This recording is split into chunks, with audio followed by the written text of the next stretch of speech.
Happening right now, snow is disrupting travel for people from the UK to the northeastern United States. This is some new video that we just got into the newsroom. Look at the powerful winds. It shows just how powerful Storm Emma is, and that's Emma hitting the UK right now. And now to this new video from Buffalo, New York. Look at how nasty the snow is that hit there overnight. Ooh, they really get it over there. Our sister station over there says the snow is wet and heavy, that terrible stuff to shovel, and it's also causing a lot of power outages this morning as well. Well, it's that snow that may have some of us here in Nashville not so much following up with our weekend plans. It's exactly right. Well, the delays and the cancellations out of the airport have just been rolling in all morning long. And News Channel 5 Sophie Nielsen-Colding joining us from Nashville International this morning. She's keeping up with them. And Sophie, so what are we up to now? I know there are a lot of flights and cancellation, flights delayed or canceled.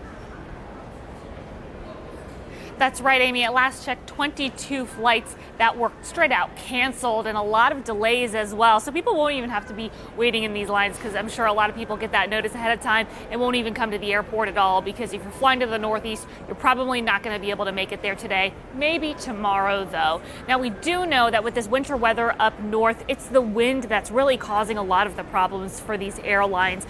Gusts up to 50 miles an hour, and that just makes it really difficult for a lot of planes to land. A lot of planes aren't even allowed to land in winds of those speeds, and it hampers ground crews. You know, they have a lot of work to do loading up the planes with the catering and de-icing planes. You know, in that area, that part of the country, it's still pretty cold this time of year. So if you're flying into New York, those are the airports that are really heavily being impacted, but also Philly, Boston, airports around DC, as far west as Cleveland as well. So people who have made plans for this weekend, either to travel out to the Northeast or to travel back from the Northeast, if you've got friends or family coming in, probably not going to make it in today if that's what they had already planned. The good news is, though, these airlines are letting people rebook for free because it's such a big weather issue. Make sure if you're heading to the airport to check those flight lists. I've tweeted them out, Sophie NK on Twitter. You can find more information always on newschannel5.com. Live at the Nashville International Airport, Sophie Nielsen-Colding, News Channel 5.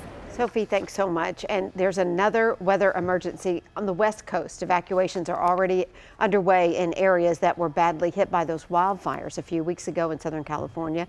Just look how hard that rain's falling overnight in the Simi Valley. It's about 90 minutes north of Los Angeles. Right now, voluntary evacuations are in effect. The concern is that this rain will create mudslides for those burned areas.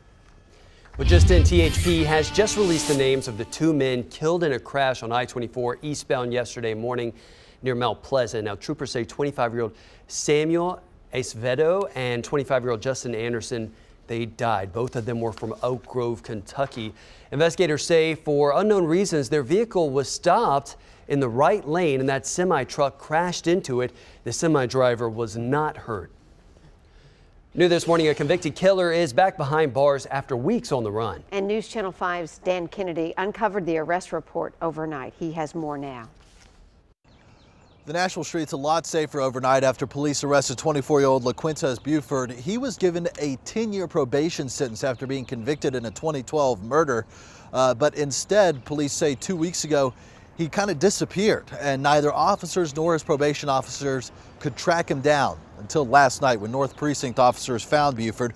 The 24-year-old has distinctive tattoos on his face, and officers found the convicted killer in the Bordeaux area, asked him to get out of his car, but instead he sped off, eventually jumping out and running, hopping a fence, and taking officers on a mile-long foot chase. It ended with police holding him at gunpoint in someone's yard. Buford has a lengthy rap sheet. He was convicted in the shooting death of a young man back in January 2012, and now I'm told detectives are trying to determine if he could be tied to other recent crimes as well. For now, Buford is behind me in jail on a $4,500 bond. Reporting downtown, Dan Kennedy, News Channel 5. Dan, thank you. And he had just gotten off work as an overnight patrol officer with the Lebanon Police Department, but soon after Officer Joe Bowen's shift ended, so did his life. Around 6 o'clock Thursday morning, Officer Bowen left his precinct and headed home to Smithville, but never made it. We're told his pickup truck careened off Highway 70, went down an embankment and plunged into the swift waters of Dry Creek. His body was found yesterday afternoon, and today his department's thoughts are with his wife and 2 young children. Tell the rest of our family in blue that we're all going to stick together through this, and we're going to honor his memory, and we're gonna move on, and we're gonna do our work and do our due diligence in his honor, because that's the way he would want it. Bowen's funeral arrangements are being finalized as we speak. And Mount Juliet police lit up their headquarters in blue last night in memory of the officer and in support of Bowen's friends and family and the Lebanon Police Department. Police say the blue lights will remain on each night until after Bowen's funeral. Continuing coverage now of the City Hall scandal. Metro Council's Special Investigative Committee looking into Mayor Megan Barry's affair and whether tax dollars were ever misused has decided on which law firm is going to help them out. The group selected Memphis law firm Birch, Porter & Johnson to help conduct that investigation. Metro Council will have to give the final approval on Tuesday, and the council rejected the help of another firm, Butler Snow. And Councilman Bob Mendez says that was in part because those lawyers have a Nashville office. I feel like there's a small chance that we might send the media on a hunting expedition for figuring out what contacts exist, even if we've got their secure promise that their Nashville office won't be involved.